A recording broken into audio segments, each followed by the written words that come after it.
Hello students, how are you? I hope you all are fit and fine. Now we start class 2nd, Hindi first.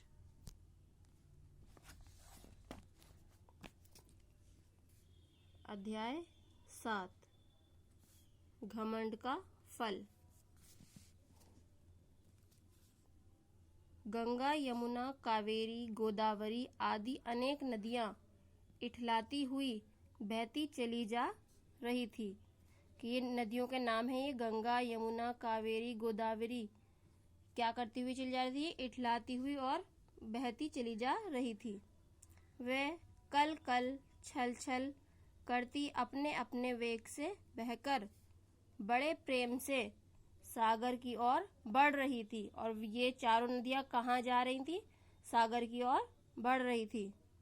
समुद्र ध्यानपूर्वक उन्हें अपने क्षेत्र में स्थान पाते हुए देख रहा था, और जो समुद्र होता है वो उसे ध्यान से अपने पास आते हुए देख रहा था। उसने देखा कि किसी नदी का जल स्वच्छ है, किसी का हरापन लिए हुए है, किसी का मटमैला है तो किसी का नीलिमा लिए हुए है। नदियों के वेग के साथ कहीं बड़े बड़े पहाड़ी पत्थर बहते चले आ रहे हैं, वहीं विशालकाय वृक्ष तैर रहे हैं, तो कहीं घास फूस और पत्ते दिखाई दे रहे हैं। मतलब जब बाढ़ आती है या तेज बहाव होता है पानी का, उसमें सारी चीजें बहती हुई आ रही है, तो कहीं घास फूस और पत्ते दिखाई दे रहे हैं। समुद्र को उन नदियों के पानी में कहीं भी दूब और सरकंडे दिखाई नहीं दिए। जब गंगा निकट आई तो समुद्र ने पूछा, हे गंगे। जब गंगा पास आई तो किसने पूछा? समुद्र ने। हे गंगे, मैं देख रहा हूँ कि तुम सब नदियां बड़े बड़े वृक्षों यानी पेड़ों और पत्थरों को बड़ी सहजता से बहलाती लाती हो। जैसे दिख रहा है ना, पानी में आ रहे हैं ये, तो इन्हें कह रहे हैं कि तुम लेकर आ रही हो इन्हें बहाकर। पर मैंने किसी के जल में सरकंडे बहते नहीं देखे। जो छोटी छोटी जड़ें होती हैं, शाखाएं, पौधे जो लगे होते हैं किनारों पर, वो क्या बात है?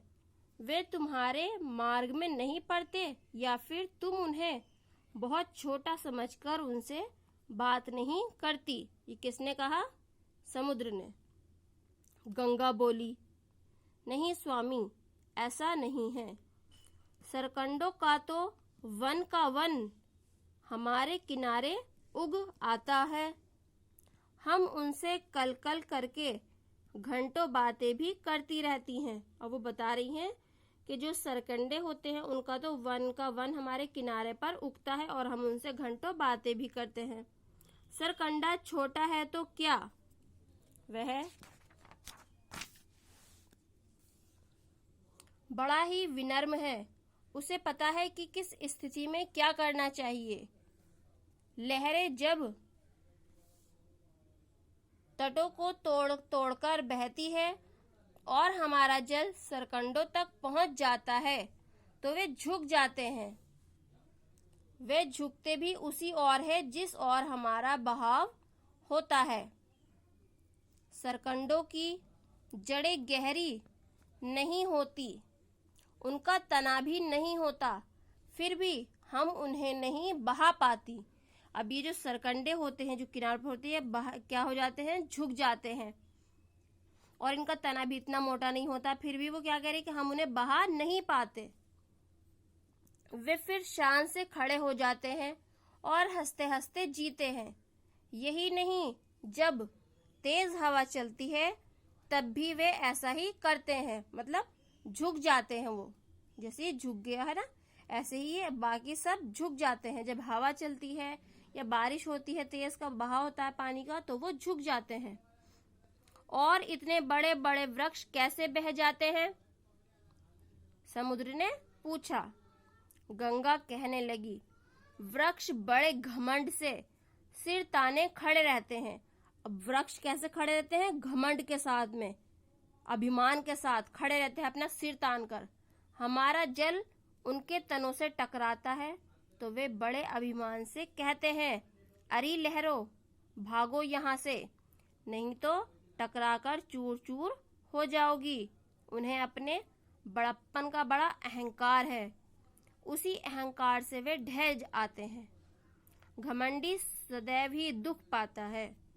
समुद्र ने सोचा, वही उन्नति कर पाता है जो व्यर्थ यानी बेकार का अभिमान नहीं करता, चाहे वह रूप का हो, धन का हो या फिर शक्ति का हो। अभिमान सभी बुरे होते हैं। यानी कि शिक्षा, हमें कभी घमंड नहीं करना चाहिए। Thank you. ये लेसन कंप्लीट।